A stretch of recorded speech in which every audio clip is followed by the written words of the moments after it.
Breaking the cycle to step forward. Authentic conversations from lived experience and a professional perspective in overcoming abuse with Chris and Beverley Ann. Hi everyone, and welcome to Breaking the Cycle to Step Forward podcast with myself, Chris Tuck, and my co-host. Hi, I'm Beverley Ann. And today we are joined by the lovely Elly Hanson, who we've had the pleasure of having on the podcast a few times now. Welcome, Elly. Thank you for having me. Great to be here.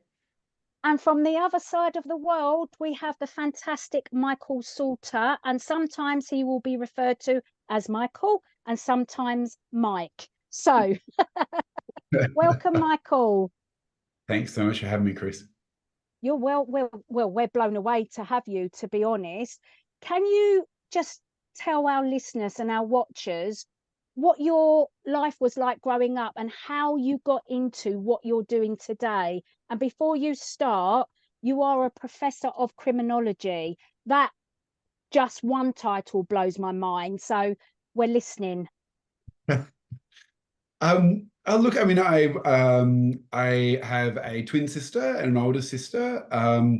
Dad was in the military when I was first born, so Mum was sort of stuck with 3 kids aged under 2 in tropical Townsville. And we moved a couple of times before we settled down the other side of the country in Melbourne, and that's really where I grew up. And we grew up in kind of like a semi-rural area. Dad comes from farming stock. And yeah, I sort of got to my late teens and had taken the sort of pathway through primary and high school, and I was a pretty bright kid, but I didn't really know what I wanted to do when I grew up. And yeah, it was when I moved out of home when I was about 19, and I moved into sort of a share house with all of these other students. And there was a young woman there who already lived there, who we will call Sarah, although that's not her actual name. And over the course of getting to know Sarah, it was just really clear that this was a very important and special and interesting and very traumatized young woman. And over the course of getting to know her, she disclosed a very serious history of organized child sexual abuse. And I got to see the effect on her because we lived together, and, you know, it was hard for her to eat and sleep and flashbacks and all of those sorts of things. But she was also just a really important, you know, person in my life. She was a really close friend. And so I became quite a big part of her support network. And then I became, I think, the primary support network. But probably in the early 2000s, so about 2003, there was then a number of newspaper articles about a group of organized men who sexually abused children, and the articles contained details that Sarah had told me in confidence. And it was apparent that there was a group of other victims out there talking about these men, and there was a close alignment between what Sarah had disclosed to me and what they were telling other people. So that was sort of my first indication that what had happened to Sarah was much bigger than just Sarah. And that the failures to protect her as a child were pretty systemic, and that the entire system had failed to intervene in the activities of these men or support this group of what were then young women. So that was about 20 years ago, and that was really sort of my entree into this area of work. You could have decided just to be a friend to Sarah and walk away from all of this, like many do, because there are many disclosures between friends, but you decided to do something about it. What was the drive? Obviously, I know you saw the impact on Sarah, but why didn't you choose to turn the other cheek, so to speak, like a lot of other people? I mean, it's probably true that I didn't expect to get as involved as I did. But it became a choice. It became a life or death choice, because if at a certain point, if I walked away, she probably wouldn't survive.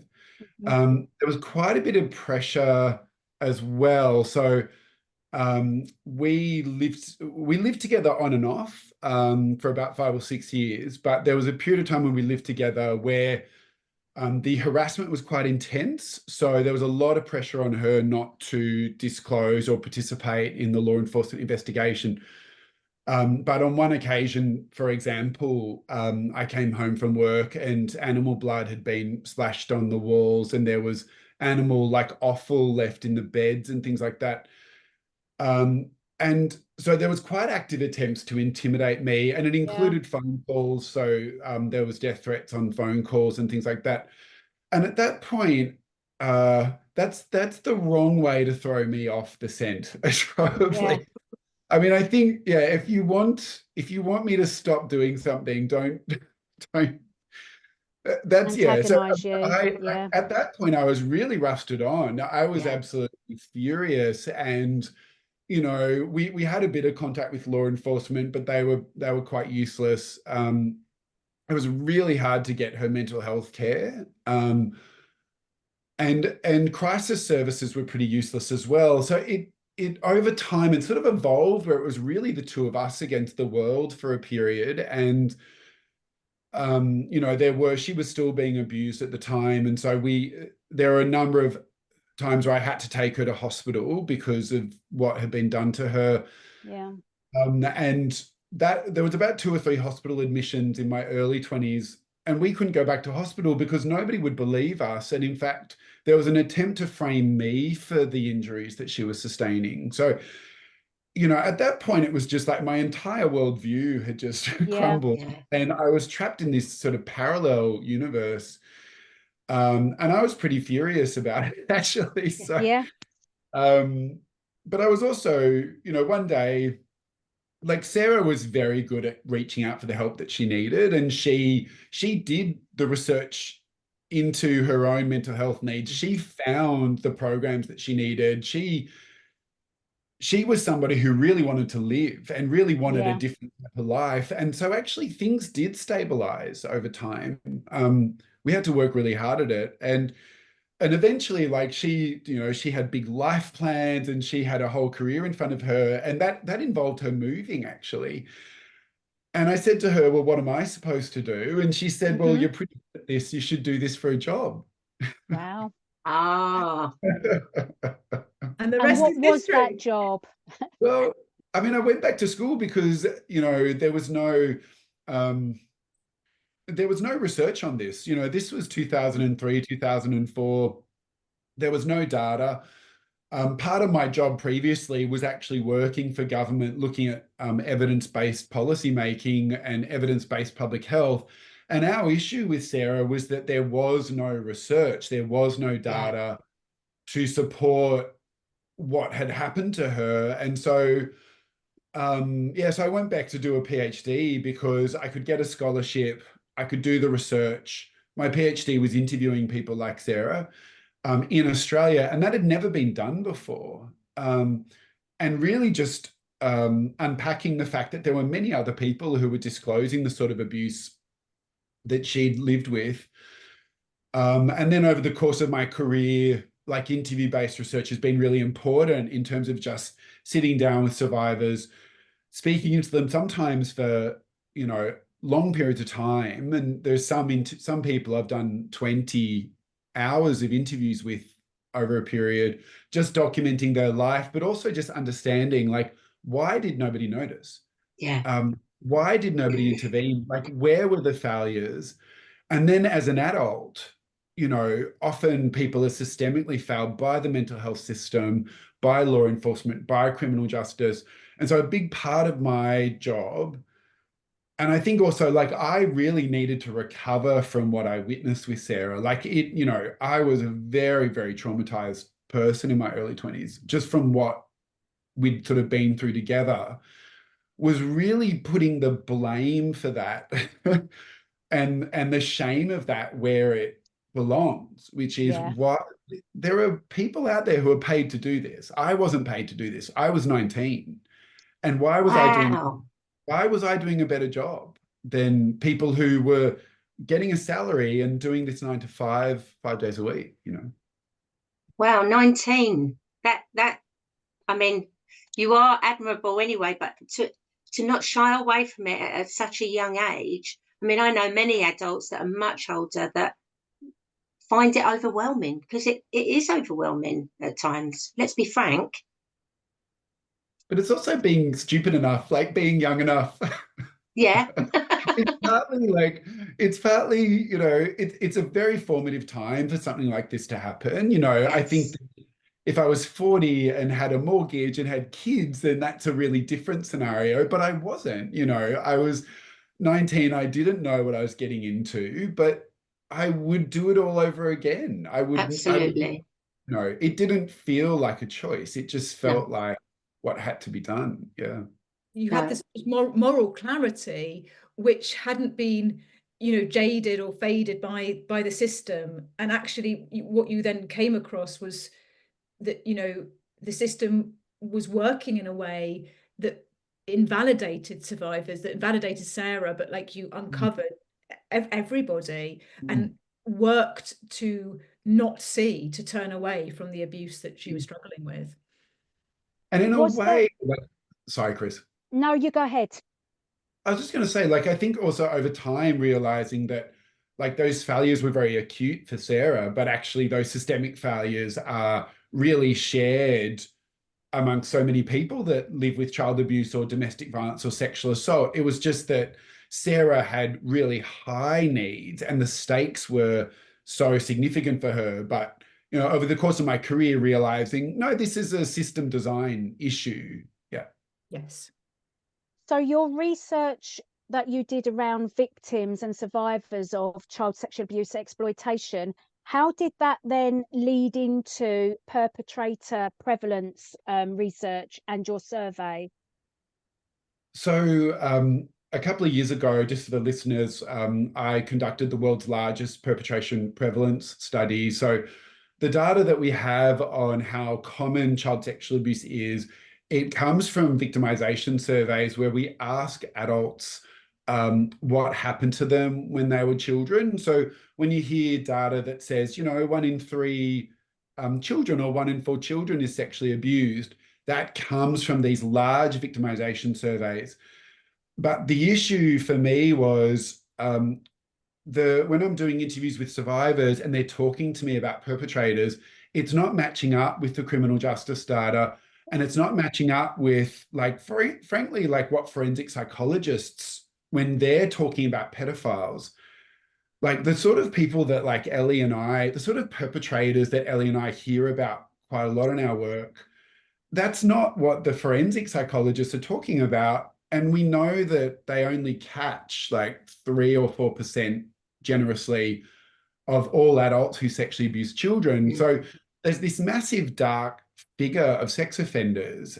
And I wanted to know, well, who are they basically? Because the perpetrators that psychologists are treating in a forensic setting, they don't look like the men that we hear about from survivors. So the perpetration prevalence study basically was an anonymous study.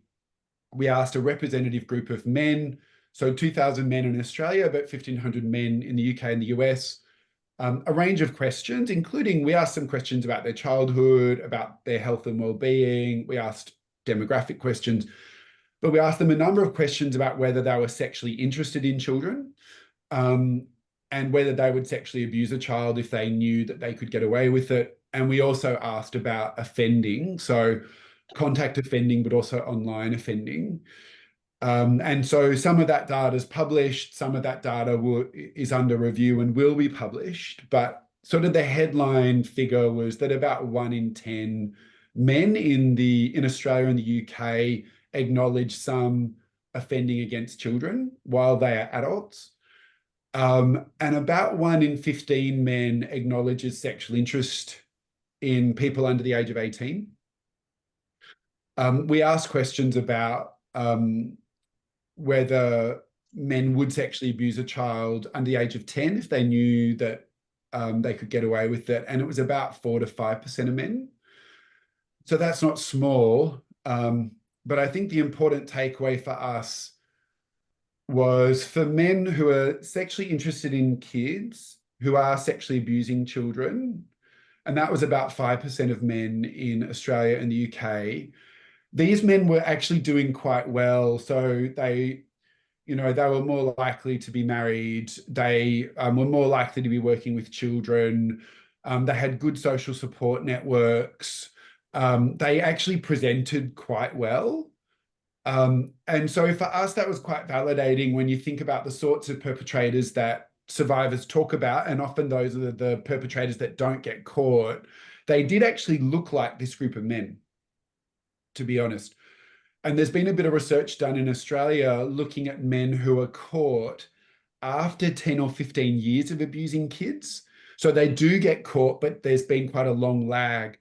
And those men also, they looked like this. They presented well, they were married, they had white collar jobs, they were respectable. And that's, in a sense, why they weren't detected for such a long time. So that's really how, like, we got into that's how I sort of came up with the survey. And it's been hugely powerful. Like, it's been one of the most impactful bits of research I've done. I mean, we had non-stop media coverage of it when it was released in Australia. And we're actually currently looking at doing it in Southeast Asia, in middle and low income countries. So there's a lot of interest in extending it now. So, Mike, can I just quickly ask, for anybody who wants to look at that research further for what's been published at the moment, where are they likely to find it? So if you look for, it's called Identifying and, now I've got to remind myself of the title. I have to Google it. Well, we can always just Google. Yeah. One thing to mention is that Michael's given 2 talks at the peer conference on this survey, and that is available, as far as I'm aware, on YouTube. Okay. Yeah.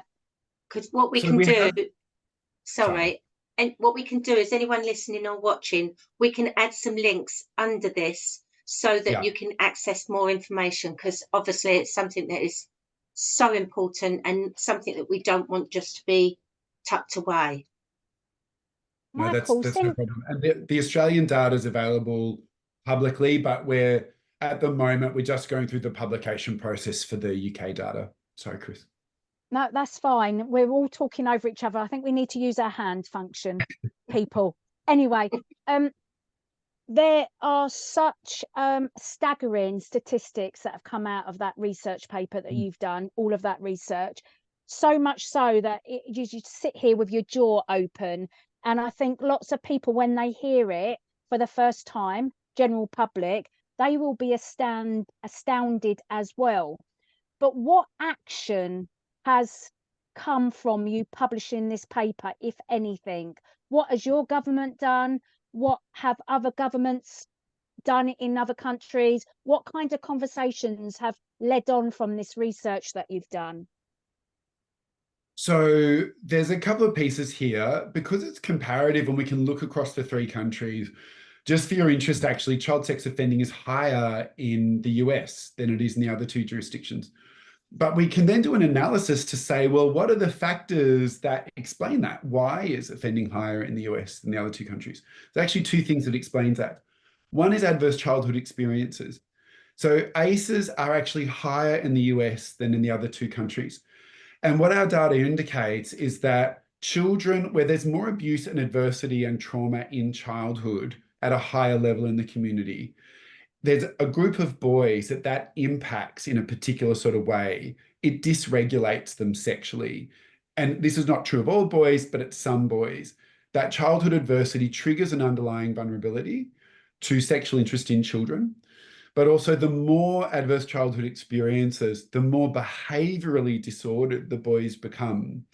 So the more traumatized they are, the higher the risk of perpetration. Now, that's not just true for child sexual abuse. That's actually true for all criminal offending. It's true for domestic violence. It's true for adult sexual assault. It's true for all criminal offending. This is not to stigmatize male survivors. It is just to observe that if governments do not invest in child safety, and if they do not prioritize public welfare, public health, public education, family support, all of which have been disinvested in the United States over a period of decades, then one of the things that you have is an intergenerational effect whereby you have a group of boys who grow to adulthood who are risk to children. The second factor that explained the difference that we saw in the US is that the United States online environment, their internet, is much less regulated than it is in the other two countries. In Australia and the UK, we have online safety acts that really restrict what people can do online. The United States is the land of the free and the land of free speech and so on and so forth. But what we see is that men in the United States, we're much more likely to use the internet for much more deviant activity, even beyond sexually offending against children. So the other piece here and the other message back to government is the online environment matters, and it has a causal relationship with the prevalence of offending against children. Whether that be online and or in person down the line. That's right. Yeah. So Elly, let's just go to you for a moment, because when Michael presented his research at Peer, you then followed on talking about porn. So where's the connection? What is going on from your point of view? Yes, absolutely. And I have a real interest, like Michael does, in looking at those kind of systemic forces, those factors in our society and culture that are conducive to abuse, and kind of trying to go upstream of the abuse and tackle those forces. So yes, I picked up on some of the, many rich findings within Michael's research, specifically the ones looking at this link between pornography use, different types of pornography use, and child sexual offending. And there was just a very, very stark relationship mapping onto what Michael's just shared about the differences across the three countries. And so, for example, what you found, tell me if I'm wrong here, but that men who sexually abuse children were 11 more times likely to be viewing bestiality. So and that fitted with a whole range of other findings of that ilk. That in a nutshell, you've got this pathway into sexual offending where men are getting lost in this very deviant world online. And that porn world, and it's not just dedicated porn websites, it's also a lot of content on social media, as well as obviously the dark web. But we cannot ignore the fact that this is going on across an awful lot of mainstream social media platforms. The message, as Michael said, around land of the free, when you're online, you just follow your arousal, follow how you feel, and it's just sexual freedom. And everyday values like kindness and respect, you can just, put them to one side when you're in this online world. And really the message with a lot of that content is that, the object of your kind of sexual fantasy or desire isn't really fully human, that they're kind of half human. That they're human in the ways you want them to be, but they're not human in the inconvenient ways, like having pain, thoughts, feelings, dignity. And so you find that there are individuals that just get lost in this way of seeing other people. And you can imagine how conducive that is to then sexually offending against children. And like you say, Chris, it's sexually offending in terms of viewing sexual abuse images, but it's also sexual offending in terms of grooming children and young people online. And it's also sexual offending physically in person. And, we traditionally, there's been a kind of, narration that you've got the online sexual abusers and then you've got the offline sexual abusers. And I think both Michael and I would really challenge that distinction. And there's an awful lot of evidence that they do cross over and link up.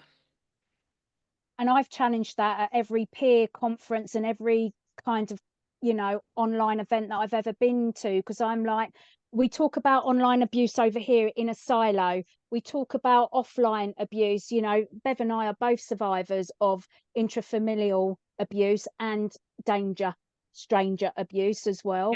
Yes. We talk about them as being two separate things, and they're just not. And I call that hybrid offending, because one will often lead to another. Not always, but it is, because there's so many even cases that I know of where the initial contact is online, but then it's like, right, let's meet up. Exactly. And we've got to look at this through the kind of lens of an offender.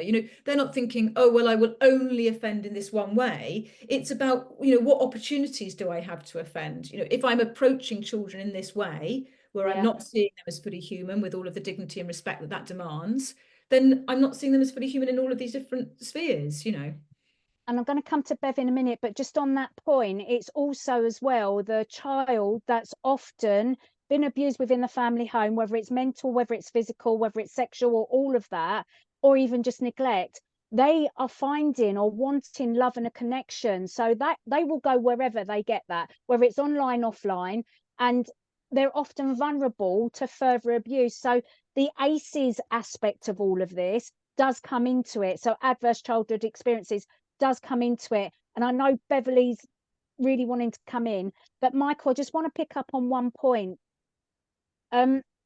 Just because you have had abuse perpetrated against you does not mean you go on to become an offender. However, offenders often will have abuse in their background. So do you agree or disagree with that? Yeah, that's right. And so it's quite a complex picture. Certainly for boys, sexual abuse has this association. And that's a tough thing to talk about, but it's true. And it's also that males are just more likely to develop sexual disorders. So boys and men are just more vulnerable compared to girls and women to sexual pathology, paraphilias, sexual problems, to be frank, of the psychiatric kind. And there's some interesting reasons for that, including that male neurodevelopment, so boys' neurophysiology, there's a maturational delay compared to girls for the first sort of 5 to 10 years. And so that has a number of implications. But one of them is that actually boys have quite a particular response to childhood adversity, whereby we are more likely to become aggressive, more likely to become behaviorally disordered. Whereas the ways in which girls process trauma as it occurs to them in that first 5 to 10 years of life, girls are more likely to internalize, and it reflects that they have a somewhat, on average, more mature, frankly, just more mature brain development during that period. So it's a really tough one. I do not want to suggest that there's just a simple pipeline from childhood to becoming an abuser. It's much more complex than that. And to my mind, this is a message back to government, not to individual survivors. This is saying to government, if you don't keep children safe, and frankly, if the abuser's a parent, then the only person, right, the only force that can intervene in that child's life is the state. Mm-hmm. So if you don't keep that child safe, if you don't invest in those safety measures, then there are long-term implications at a community level. Yeah, thank you, Michael. Beverley, over to you, my love. Yes, hello. And it's really fascinating. And I just want to bring something back very simply on some of the things you've been saying, because let's be honest, we attract a lot of different listeners and viewers, and it's fascinating. But there's something that came to mind, and it was something you were both saying, or it came from, and it was talking about pornography, bestiality. And for my mind, what came to my mind is something that I saw on normal family TV and showing about the new AI activity and about how in some dating practices, people are becoming animals, in a comic relationship in a way. So they're using cartoon imagery to create a fantasy character. Now, that sounds wonderful and safe within two adults, but for me, listening to you, it made me come back to that and think, wow, how easy a tool is that to use for grooming children? So I just wanted to highlight this and sort of, what's your thoughts on that? I think similar to Ellie's point earlier, which is that the internet provides a kind of an enabling environment in which a lot of, I think, just underlying vulnerabilities or propensities that might not otherwise find expression are able to start to surface in an environment that is free from the sorts of social cues and feedback that we get in face-to-face interaction. If I start to do something a bit weird or a bit strange in a face-to-face environment, I'm instantly getting those signals from the people around me that I need to change my behavior. Those guardrails aren't there. And I think that's particularly then true for people who have an issue with guardrails anyway. Yeah. And so one of the things that we see for young people where there are like underlying neurodevelopmental issues, so it might be undiagnosed ADHD, or it might be undiagnosed autism, and they're getting socialized a lot online. And it's interesting to talk about the cartoons, Beverley, because, you know, we're then sort of seeing people get into their teens or 20s, and like there's a lot of cartoon pornography that is half animal and half human. And there's a lot of it out there, which Yeah. suggests that a lot of people are finding this quite attractive.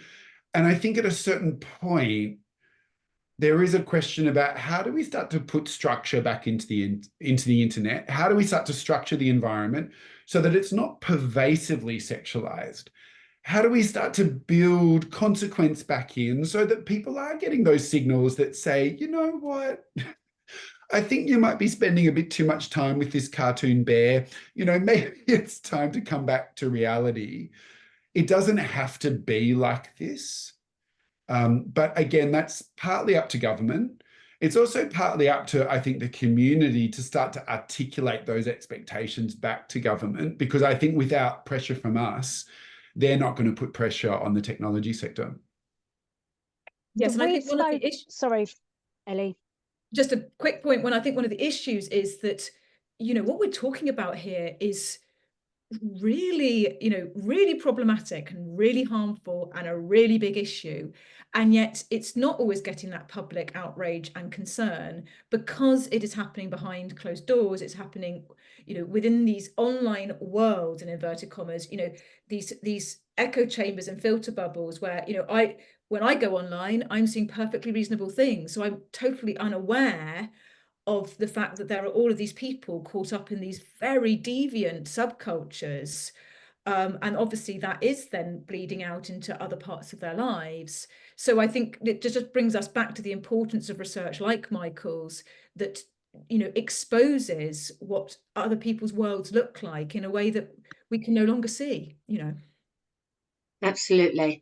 Absolutely. And that's why I just wanted to bring it to attention, because it's sometimes those very subtle ways that is the opening door initially in everyday life.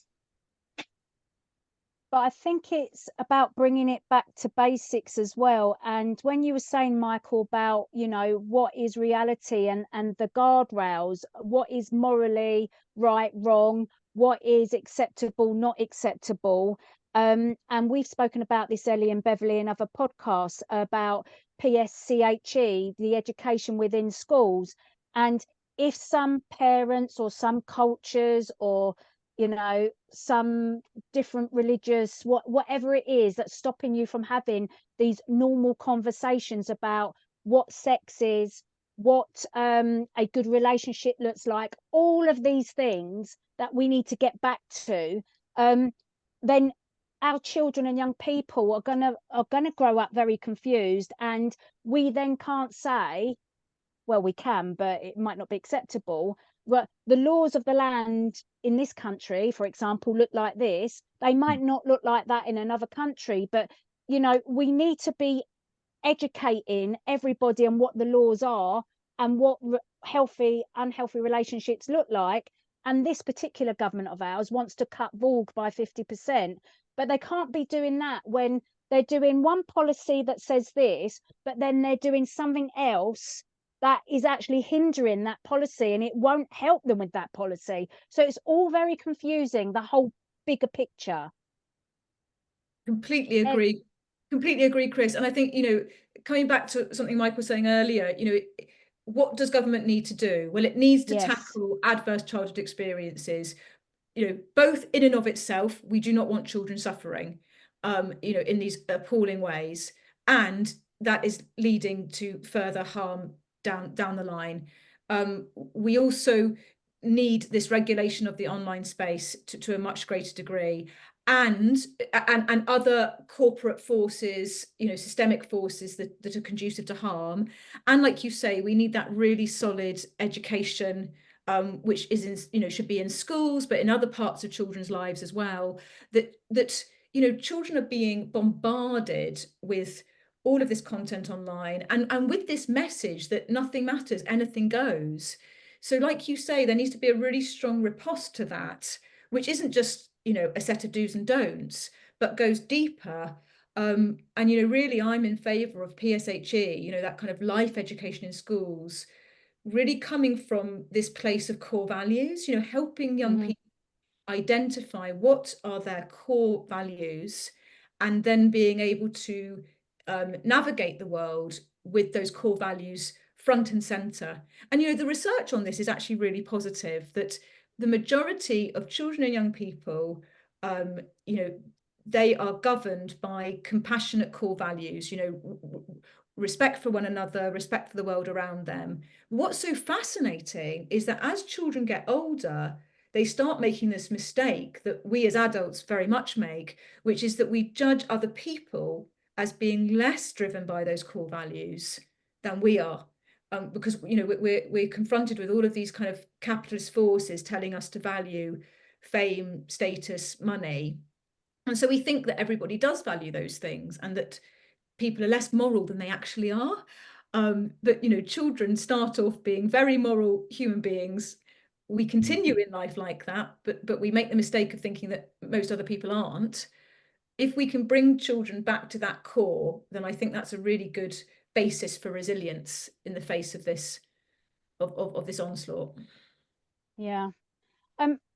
So Michael, when it comes to the online safety bill, and as Ellie says about, you know, taking the tech giants to task and the government, because it, you know, not one person's going to solve this, not one organization's going to solve this. But from your perspective and from your research, what needs to happen? So one of the things we've pushed for and secured this year in Australia, and you've got similar provisions in the UK, is age verification for adult pornography. So, you know, restricting and making it harder for kids to access adult pornography, I think is really important. Another key piece that I think is absolutely central is proactive detection of child sexual abuse material and grooming.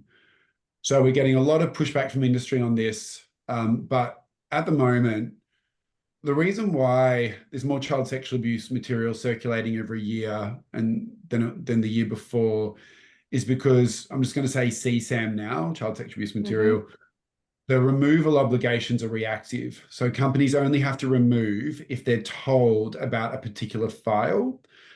So they may be told about that file, they remove it, and then it's honestly uploaded instantly. There's nothing to stop it being re-uploaded again, and then it sits on their service being distributed until it gets reported to them. So what we need is proactive CSAM detection, whereby all companies are obliged to proactively look for and remove child sexual abuse material. And we also need them to do that in relation to grooming. So to detect the words and the language patterns that offenders use to groom children. One of the ways that industry is avoiding doing this is encryption. So they're encrypting their messaging services, so it becomes impossible for them to see what their users are doing. Now, the Perpetrator Prevalence Survey found that men who sexually abuse children are 5 to 10 times more likely to use encrypted services than men who don't abuse children. So it's just undeniable that encrypted services are preferentially used by pedophiles, despite the fact that, you know, the massive providers of encrypted services, so that's Apple or it's Signal or whomever, they actually deny this. They actually say, oh no, we don't have any more pedophiles on our service than anyone else. That is an absolute lie. And so until governments act and force technology companies into proactive detection, we will continue to have this issue. We often get the argument, don't we, that if we want to monitor the online space, that it's going to, you know, reduce people's privacy, reduce their freedom of speech, etc. All those kinds of arguments that we get back. But for me, we should still be able to have that freedom of speech, but not when it comes to child protection. Child protection should be the number one, and anything that is pertaining to that, we should be sorting out. But it shouldn't be giving the government the rein to say, well, this is misinformation, this is disinformation, and therefore we're going to shut that down, because then we don't get to talk about the issues that we need to be speaking about and taking them to task on. So for me, I've been sort of like, child protection, yes, absolutely 100%, but it shouldn't be an argument for government to just go, right, okay, well, this is misinformation and disinformation, so therefore you can't go there. What are your thoughts about all of this? And it's not that complicated. I mean, like the government regulates the mail. So, you know, you can write whatever you want in a letter and you can send it. But you can't send a gun, you can't send drugs, and you can't send child sexual abuse material. So, you know, there's lots of other industries where we have freedom of expression and we're perfectly free and private. And yet, you know, the mail is screened. The mail has been screened for 100 years. The reason when you turn on the TV, the reason why there's no child sexual abuse material is that the government regulates the TV, it regulates the radio, it regulates the newspaper, it regulates the movies.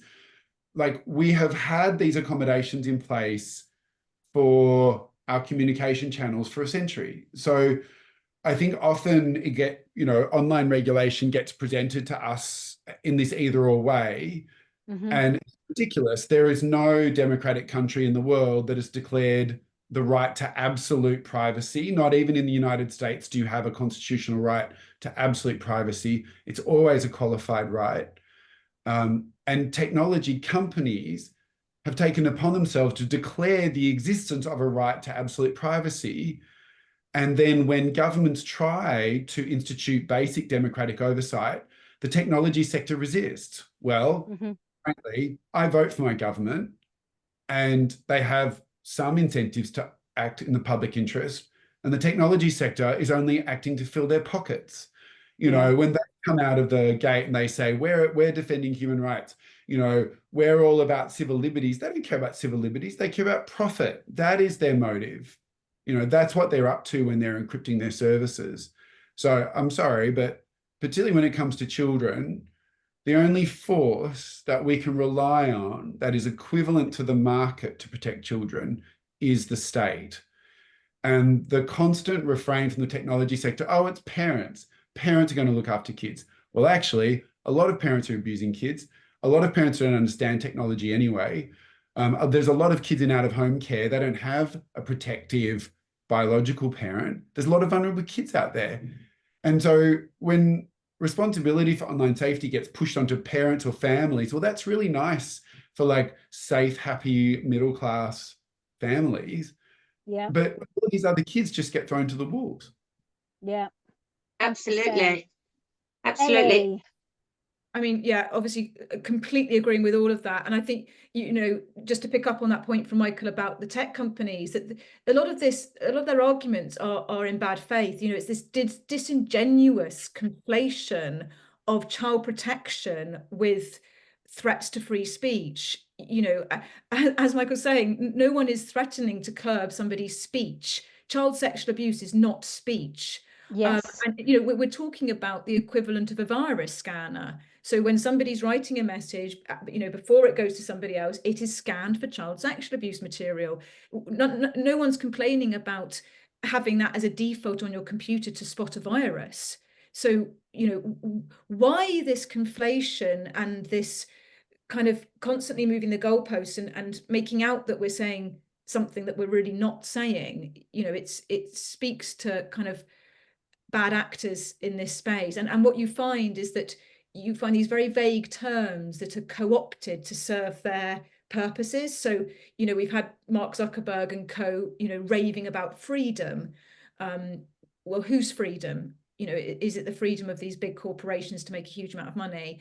You know, he's now pivoted to be going on about privacy because that is now in his interests, because then he can encrypt all of these services, which effectively means I can turn away, I can turn a blind eye to any abuse that might be happening on my platform. And I'm really just pinpointing Zuckerberg here. Many of these corporations are involved in these practices. Beverley? Yeah, absolutely. And I just want to bring it back because as well, I spoke about the individual and we've all been speaking about in the home, but one of the areas that you're very prolific in, Michael, is organised abuse. And I think this gets missed by a lot of people in everyday life, and understanding the prevalence of organised abuse and the umbrella it provides for different groups. Michael, what are your thoughts there? Yeah, so when I started doing the work, so, you know, Sarah's abuse was organised, and there was just abject denial in Australia or globally that sex offenders cooperated. This was considered a sort of a conspiracy theory. I mean, one of the things that the internet has made undeniable is the propensity of men who abuse children to find one another and collaborate and coordinate in all sorts of ways. And often, actually, that abuse is quite sadistic. So Elly sort of pointed to the overlap between sexual interest in children, sadistic abuse, so consumption of really sadistic pornography, bestiality, and arousal to animal abuse. And unfortunately, you know, these are sort of often the ingredients that come up in organised abuse, and were really dismissed in the 80s and the 90s because our knowledge of child sex offending was so limited and narrow. One of the things that the internet has done, unfortunately, has provided this kind of window into just the level of depravity in the lives of some sex offenders. And so, I mean, the reception to my work now is really different to what it was 20 years ago, but it's really sad that it took, you know, these men to photograph and video themselves and put it online, and just the digital evidence trail that is left behind on places like the dark web. And so, I mean, it's really brought this quite dark aspect of human existence out into the light. It's done that at a cost, but I think we're having a more honest discussion about things like organised abuse than we have in the past. So, and under the headline of organised abuse, we're talking about network abuse, institutional abuse, ritual abuse, and I know, Elly, you're doing some research into that, familial abuse, technology facilitated, and, you know, it's endless, really, but it's become every day that sometimes people in professions, in everyday life, in families, there's a big denial about institutional abuse. It's like, that doesn't happen here. It's only in films. So we haven't dug into this data, but we asked people in the Perpetrator Prevalence Survey, men, if they had friends who they knew were sexually abusing children. And like in Australia and the UK, it was about 2% of men knew someone who they knew was committing a child sex offence. Now, I suspect that if we will do this analysis, if we dig into those 2% of men, I suspect that they probably all know each other. Yeah. I suppose the point that I'm making here is that this propensity for men who have these shared interests to find one another, to congregate, to collaborate, is probably relatively widespread amongst men with a sexual interest in children. The internet has made it even more possible for them to connect with one another. But even prior to the internet, we saw these sorts of networks starting to emerge in institutional settings. You know, if we look in, for example, primary and high schools in the post-war period, there was a large group of male teachers. There was a significant group of those teachers who were targeting children. We see this was true of clergy as well. They figured out who each other were. They got to know each other. Sometimes they would collaborate in the abuse. Also true in families as well. And it's not uncommon that people might disclose, well, if they were abused by their father, maybe there was also an uncle, or maybe there was also a grandfather, or maybe the network in the family was more extensive than that. Again, that was a very controversial thing to say 20 years ago, but not anymore. Yeah. Absolutely. And it's not, you know, the kind of magic skill set, is it? It's just normal human social skills in finding like-minded individuals, you know, and you can completely see how it operates. Like you say, online it's very we can really see how it operates, but even offline, you know, you drop a little kind of ambiguous joke in, sexual joke, how does the other person react? Oh, they're laughing a lot, I'm going to go a little bit more risque. And it's that step by step we identify that we're both in that same area of deviance. So I don't know how we're doing for time, but I've got 2 questions that I would like to explore. But tell me the time, Bev. Well, we've officially got 5 minutes, but all right. depends on Okay. how everybody wants to push that boundary. So language is really important. We know that. But sometimes we say child sex abuse. Sometimes we say child sexual abuse. Sometimes we say sexual offender. Sometimes we say paedophile. Does that matter, Michael, in your research as to what term you use, or does it change depending on your audience? Yeah, audience and context. You know, I'm not a big one about language policing in this space. I think people can use the terms that they want, and most of the time we know what they're talking about. You know, a pedophile is someone who is sexually interested in children and poses a risk to children. There's been a lot of debate around how many men are sexually interested in children who have not offended against kids. We actually do have that data from the Perpetrator Prevalence Survey. So in Australia, about 15% of men evince some sexual interest in children, but 30% of those men had acted on it.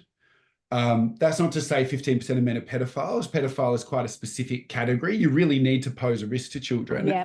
I don't think of that 15%, all of those men actually pose a risk to children. What they're saying is, I experience some arousal to 12 or 13 or 14 or 4-year-olds, but it may actually not be very strong. And I think that's another piece to recognize, is that sexual interest in children actually exists on a spectrum. And some people are, you know, very urgently, impulsively, overwhelmingly attracted to children. And some people may have some capacity for that interest, but they have other normative sexual interests. They don't need, you know, that's not their primary sexual interest. So I think that there's sort of a spectrum here. So I think language is important and we need to be sensitive to it, but I'm not someone who's going to tell people that they have to talk in a particular kind of way. Sometimes in a legal environment, the fact is that, you know, the charge is child pornography, or the charge is rape, or the charge is quite specific. And I can't publicly say this person is an XYZ if that's not actually what they've been charged with. And in fact, I can be sued for defamation if I claim they've been convicted of an offence they haven't been convicted of. So sometimes in a legal space, it can get a bit dicey, especially if the language of the law is not something we agree with. And we see that playing out sometimes in the media a little bit. But also, you know, they used the term child pornography in the US because it's an actual crime of child pornography, because it's in their legal information. But in the UK, we don't say child porn. We don't use that term because it almost normalizes that adult porn, which is debatable whether it's consensual or not. But for this, let's just say it is. And where child porn is just not consensual, so we don't want to normalize it. So we say child rape, for example. But where I'm going with this particular point is MAPS, minor attracted persons, attraction to children. They're trying to sort of almost make it sound as if it's another sexual orientation. Do you agree with that? So I have a paper coming out on this issue around the terminology of minor attracted people. There's a couple of things to bear in mind. So pedophiles have been organising political advocacy for about 50 years. So really since the 1950s onwards, you've had people who self-identify that they're pedophiles who are advocating for the normalisation of pedophilia and the normalisation of child sexual abuse. These groups have historically glommed onto the LGBT movement. So when the LGBT movement emerges in the 60s and 70s, you then have pro-pedophile advocates saying, well, we're just like that, right? So we're a sexual.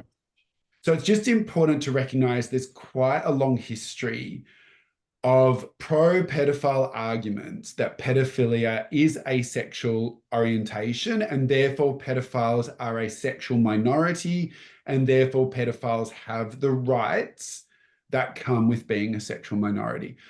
I want to be really clear. In our Perpetrator Prevalence Survey, we asked people about their sexual orientation, and it was not statistically significant. You were not more likely to sexually abuse or be interested in a child if you were heterosexual or homosexual or bisexual. It did not come out in our data, and I would tell you if it did. Also, sexual interest in children in our data, it clearly followed a pathological line of development because of the relationship with adverse childhood experiences, and also because of the association between being sexually interested in children and other deviant sexual interests, such as being interested in animals or interested in violence. So I want to really put context around this. This is not just simply a political or a moral debate. Is pedophilia a sexual orientation or a sexual disorder? Our data clearly suggests that it is a sexual disorder, and it develops through a disordering or a dysregulation of somebody's sexuality over the course of their life. So I want to just put that as the context. What happens from sort of the mid-90s is that we have these pro-pedophile groups that start to migrate online. They start to create their own online chat groups. And that's actually where the language of minor attracted person was first developed. It was developed by pro-pedophile groups who were arguing that it was normal to sexually abuse children. It was normal to be sexually interested in children. Now, over time, we've had forensic psychologists and researchers engage with those communities and study those communities because they want to understand pedophiles better.